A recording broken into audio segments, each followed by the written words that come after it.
నువ్వు ఎలా ఉన్నావు సూర్య? ఆరోగ్యం ఎలా ఉంది? అని అడుగుతాడు కళ్యాణ్. ఇంతలో మైథిలి, మోహన్ కూడా అక్కడికి చేరుకుంటారు. బాగున్నాను సార్ అని. అయ్యో అక్క, నువ్వు మోహన్ గారిని కళ్యాణ్ సార్‌కి కరెక్ట్‌గా పరిచయం చేయలేదు.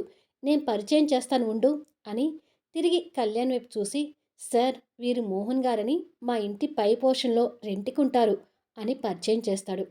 అది వినగానే కళ్యాణ్ ఆశ్చర్యపోయి ఇంకా కోపంతో మైథిలి వైపు చూస్తుంటే, నా పని అయిపోయింది అని అనుకుంటూ మైథిలి భయపడుతుంటుంది. పైగా మోహన్, మైథిలి కొంచెం గ్యాప్‌తో పక్కపక్క నిలబడి ఉంటారు.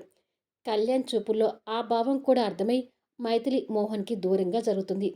తిరిగి సూర్య మాట్లాడుతూ, మోహన్ గారు చాలా మంచివారు సార్. మా పై పోర్షన్‌లో రెంట్‌కి ఉంటారన్న మాటే కానీ, మా ఫ్యామిలీ మెంబర్స్ లాగే మాతో ఉండి, మా సొంత మనిషిలా కలిసిపోతుంటారు.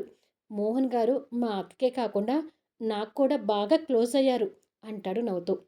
అసలే మండిపోతున్న కళ్యాణ్ సూర్య మాటలకు వాళ్ళిద్దరి వైపు ఇంకా ఉగ్రరూపం దాల్చుతున్నట్టుగా చూస్తుంటాడు. ఈ సూర్యగడికి ఎన్నాళ్ళున్నా నోటి దూల వదలదు అని అనుకుంటూ మైత్రి తల పట్టుకుంటుంది. ఆ తర్వాత ఏం జరుగుతుంది అనేది ఫుల్ వీడియోలో చూడండి. స్టోరీ నచ్చినట్టయితే దయచేసి లైక్స్ ఇవ్వండి, కామెంట్ షేర్ చేయండి.